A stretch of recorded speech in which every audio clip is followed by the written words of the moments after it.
మహాలక్ష్మితో మెట్రోకు దెబ్బ. మహిళలకు ఉచిత బస్సు ప్రయాణం పథకంతో మెట్రో 50% ఖాళీ. యూపీలోని బారాబంకీలో జరిగిన ఎన్నికల ప్రచార సభలో మోదీని సన్మానిస్తున్న మహిళలు. సో నరేంద్ర మోదీ ఏమంటున్నారంటే ఈ ఉచిత బస్సు ప్రయాణం వల్ల మెట్రో నష్టపోతున్నదే. బస్సు ప్రయాణాన్ని మహిళలకు ఉచితంగా చేశారు, మెట్రోను ఖాళీ చేశారు. మరి ఇప్పుడు మెట్రో ఎలా నడుస్తుంది, దేశం ఎలా ముందుకు సాగుతుంది అంటూ ప్రధాని మోదీ కర్ణాటక, తెలంగాణలో అమలవుతున్న మహిళలకు ఉచిత బస్సు ప్రయాణం పథకంపై పరోక్ష విమర్శలు చేశారు.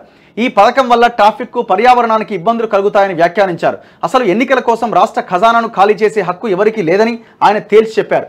రేవంత్ సర్కార్ మహాలక్ష్మి పేరిట ప్రవేశపెట్టిన ఈ పథకం వల్ల హైదరాబాద్ మెట్రోకు నష్టాలు వస్తున్నందున 2026 తర్వాత మెట్రోను విక్రయించే యోచన ఉందని ఎల్ఎన్టీ చెప్తున్నది.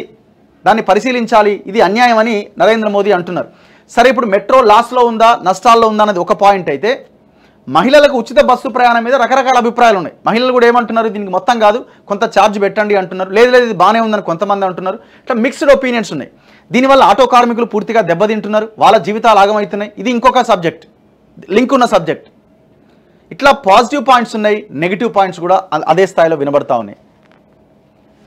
సో ఇప్పుడు దీనివల్ల నిజంగానే నష్టం జరుగుతున్నదా? మరి వెలుగులో ఒక కథనం వచ్చింది, వీళ్ళు బ్యానర్ ఐటమ్ వేసారు. మరి మోదీ వ్యాఖ్యల నేపథ్యంలో వీళ్ళు రాసినా తెలియదు కానీ, ఫ్రీ బస్సు ఉన్న మెట్రో ఫుల్, రోజు సగటున 5 లక్షల మంది ప్రయాణం చేస్తున్నారట. 1 లక్ష నుంచి 5 లక్షలకు పెరిగిన ప్రయాణికులు. మీరు మెట్రో ఎక్కడ మీరు ఎక్కి చూడండి, ఎక్కడా ఖాళీ లేదు.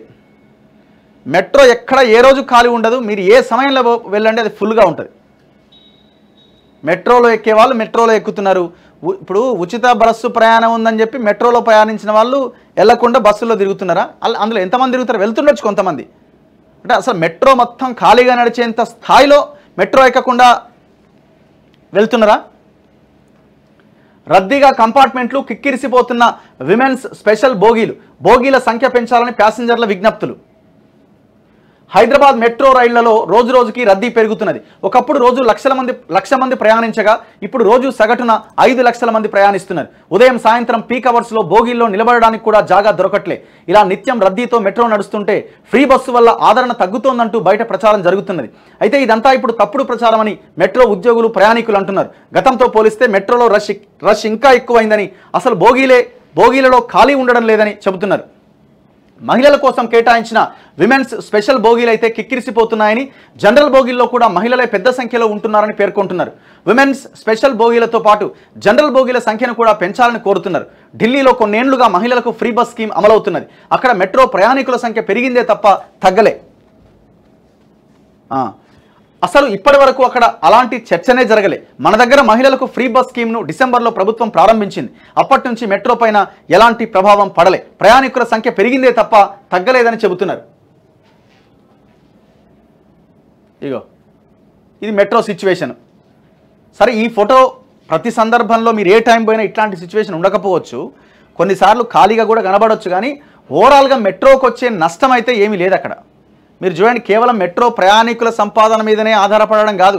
మెట్రో పిల్లర్లకి హోర్డింగ్సే, మెట్రో వెహికల్కి, మెట్రో ఆ ట్రైన్కి హోర్డింగ్సే, లోపల అడ్వర్టైజ్మెంట్సే, బయట అడ్వర్టైజ్మెంట్సే. సో పెద్ద ఎత్తున వివిధ రకాలుగా వాళ్ళ ఆదాయాన్ని సమకూర్చుకుంటున్నారు. మన మెట్రోకు మరింత గిరాకీ పెరిగే అవకాశం ఉందని, అయితే డిమాండ్కు తగ్గట్టుగా బోగీల సంఖ్య పెంచాలని ఐటీ ఎంప్లాయీస్ అంటున్నారు. మెట్రోలో వెళ్ళాలి అని ఉన్నప్పటికీ పీక్ అవర్స్లో రద్దీ ఎక్కువగా ఉండడంతో ఆఫీస్ క్యాబ్లను ఆశ్రయిస్తున్నాం. రద్దీకి అనుగుణంగా అదనపు బోగీలను ఏర్పాటు చేయాలని ఇదివరకే మెట్రో అధికారులకు లేఖలు కూడా రాశాం. సోషల్ మీడియాలో కూడా మెట్రోకు మెసేజ్లు పంపించాం. ఫ్రీ బస్ స్కీమ్తో లాభమే. రాష్ట్ర సర్కారు ప్రారంభించిన ఫ్రీ బస్ స్కీమ్తో మెట్రోకు లాభమే జరిగింది తప్ప నష్టం జరగలే. వివిధ పనుల మీద హైదరాబాద్కు వస్తున్న మహిళలు ఫ్రీ బస్సు ద్వారా తమకు మిగిలిన కొంత మొత్తాన్ని వెచ్చించి మెట్రోలో ప్రయాణం చేసేందుకు మొగ్గు చూపుతున్నారు. జిల్లాల నుంచి సిటీలో ఉన్న ప్రధాన బస్ స్టేషన్ల వరకు బస్సులో వచ్చి అక్కడి నుంచి సిటీలోని తమ గమ్యస్థానాలు చేరుకోవడానికి మెట్రో ఆశ్రయిస్తున్నారు. విజయవాడ వైపు నుంచి వచ్చే ప్రయాణికులు ఎల్బీ నగర్ వద్ద, తెలంగాణలోని వివిధ ప్రాంతాల నుంచి వచ్చే వాళ్ళు జేబీఎస్ స్టేషన్ వద్ద. సరే, ఇదంతా కొద్దిగా హైప్ చేస్తూ రాసే ప్రయత్నం చేసిర్రు. ఈ ఐటీలో పనిచేసే వాళ్ళు ఎవరు కూడా ఫ్రీ బస్ కోసం వెయిట్ చేయడానికి వాళ్ళు ఏం వెయిట్ చేయరు. ఆఫీసులో ఉన్న వాళ్ళు అసలు వెయిట్ చేయరు. ఎందుకంటే ఇప్పుడు ఆ బస్సు ఎప్పుడు వస్తుందో, ఆ ఎక్కితే అంత రష్కి ఎప్పుడు పోతుందో, టైంకి పోవాలా, పంచి కొట్టాలి, ఇవన్నీ ఉంటాయి. సో వాళ్ళు సేఫ్ మార్గాన్ని ఎంచుకుంటారు ఎంప్లాయీస్ అంతా కూడా. లేదు 7-8 గంటలకు పొద్దున్నే ప్రయాణం చేసే వాళ్ళు ఫ్రీ బస్ ఉంటే, ఫ్రీ బస్ ఖాళీ ఉంటే ఎక్కొచ్చు స్టార్టింగ్ పాయింట్ దగ్గర. ఇప్పుడు ఇక్కడ ఈ ఫ్రీ బస్సు వల్ల మొత్తం లాభమే జరుగుతుందా? అంటే కాదు. దాని ద్వారా ఆటో కార్మికులు చాలా తీవ్రంగా నష్టపోతున్నారు.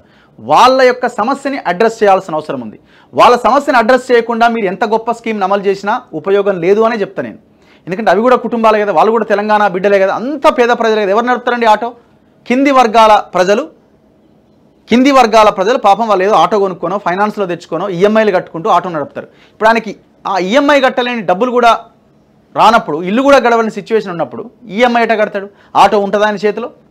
మళ్ళీ ఏం చేయాలి? ఆయన ఎంతో కొంత ఆత్మగౌరవంతో బతికిన ఆటో డ్రైవరు చివరికి ఏం చేయాలా? మళ్ళీ ఏదో కూలి పనికో ఇంకోటి పోవాలి ఆటో వాడు గుంజుకపోతే. మరి ఇది చాలా దారుణమైన విషయం కదా. దీనికి ప్రభుత్వం ఏం ఆలోచించాలి? ఈ ఫ్రీ బస్సు ద్వారా నష్టపోతున్న ఆటో కార్మికులకి ఏదైనా ఒక స్కీమ్ను మీరే చెప్పారు మేనిఫెస్టోలో 12,000 రూపాయలు ఇస్తాం ప్రతి సంవత్సరం అని. ఏది ఇంతవరకు ఇంప్లిమెంట్ కాలే?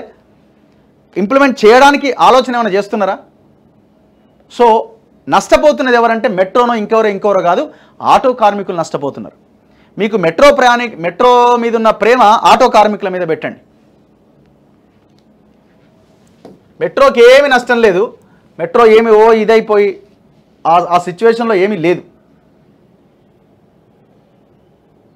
ఆర్టీసీ నష్టాల్లో ఉంది అని ఎన్నేళ్ళ నుంచి చెప్తున్నారండి? మనకి పుట్టక ముందు నుంచి చెప్తున్నారు. అయిపోయినాయా బస్సులన్నీ?